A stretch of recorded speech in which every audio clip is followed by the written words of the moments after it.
یو فقیر خېټه مړول د زرګونو مساجدونه ډیر بهتر او ښه عمل موي. د دین چې کوم شعائر دي هغه مو بدناموي، هغه ته سپک مګو. خلکو په دې خوږو خبرو مو دوکه کیږي، دا ستا د عقیدي دشمنان دي.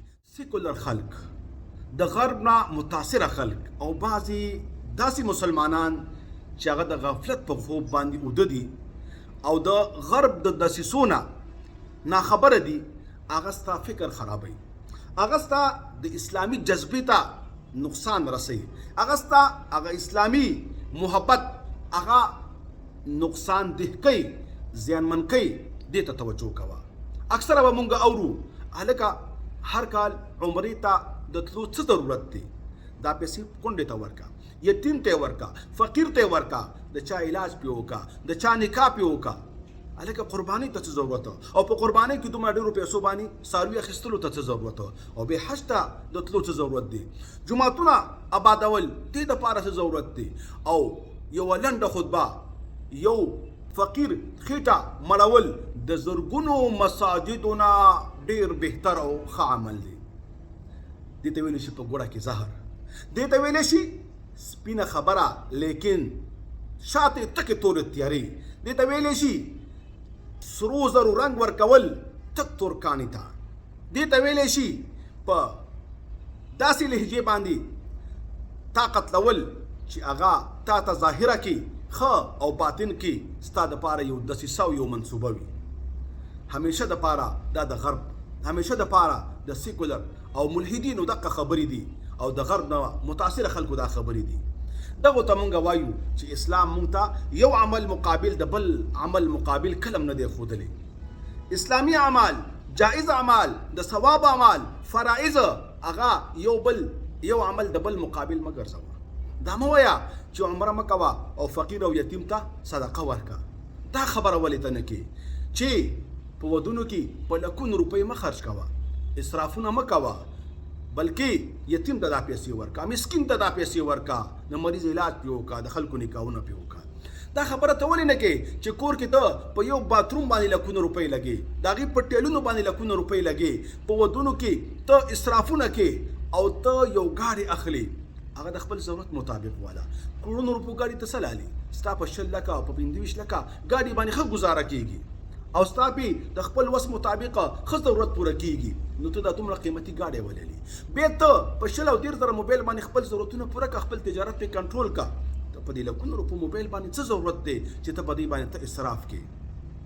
دغه شا مقایسه کا، دغه شا اشیاء کمپرومایز وکړه چې په یو کچن باندې ته لکونه روپۍ لګې، ته په یو باتروم لکونه روپۍ لګې، ته یو قیمتي موبایل په لکونو روپو باندې لې، ته یو ګاډی او 2-3 ګاډي لې، ته یو 2-3 موبایلونه لې، ته جامه چې عام انسان په 2000 باندې جوړوي ته په 6000 باندې یو جوړه اخلي، ته عام بوټان چې په 15000 او 6000 ښه بوټان ملاویږي او ته په 100 او 500 لک روپو باندې الي.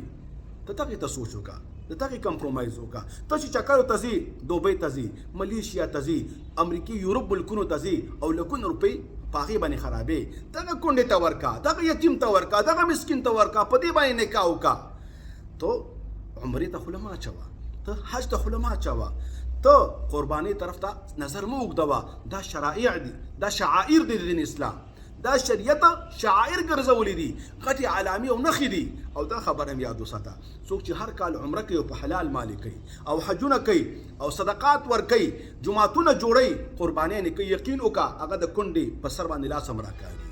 هغوی کونډو ته ماهانه تنخوا لیږي، هغه د یتیمانو خیال ساتي، د یتیمانو د خوراک خیال ساتي، د هغوی د اخترونو د لباس خیال ساتي، د هغوی د مرض تپوس کوي، د هغوی د خوراک پوښتنې کوي، هغوی ته ورځي او د هغوی همدردۍ دپاره هغوی سره هر څه کوي، د هغوی د تعلیمونو اخراجات هغوی په ځان باندې منلي، خو لیکن د الله دپاره کوي، چاته ښکاره کوي. ما دغه شان ای خلکو دین مه بدناموئ، د دین چې کوم شعائر دي هغه مه بدناموئ، هغې ته سپک مه ګورئ، خپل آخرت مه تباه کوئ. عام مسلمانان او عوام هغه په شکونو کې مه اچوئ، د هغوی عقیدې مه خرابوئ، د هغوی ایمان ته او اسلام ته نقصان مه رسوئ، د الله نه یره وکئ.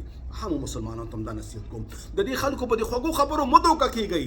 دا ستا د عقیدې دشمنان دي، دا ستا د ایمان دشمنان دي، دا د صحابو د مسلمانانو دشمنان دي، د شعائر اسلام چې غټې غټې نښې د هغې دشمنان دي. اعمال کوئ، حجونو ته هم ځئ، عمرو ته هم ځئ، قربانیم کوي، جماعتونه هم جوړوي، جماعتونه هم چلوي، مدارس جوړوي، مدارس چلوي، دنیا او آخرت به هم ښایسته او ورسره کونډې او یتیمانو باندې هم خیال ساتئ. او الحمدلله زما تجربه دا ده، څوک چې مدارس چلی هغه د کونډې او یتیم خیال هم ساتي. څوک چې حج او عمرې ته ځي هغه د الله سره تعلق وي، هغوی د کونډې او یتیم او د فقیر خیال هم ساتي، د خپلو رشتو خیال هم ساتي، د دین اسلام د شعائرو خیال هم ساتي، او هغه په هر څه باندې ښه پابند وي. الله تعالی دې وکړي چې په دې خبرو باندې تاسو پوه شوي. وصلی الله تعالی علی خیر خلقه محمد وعلى آله واصحابه اجمعین.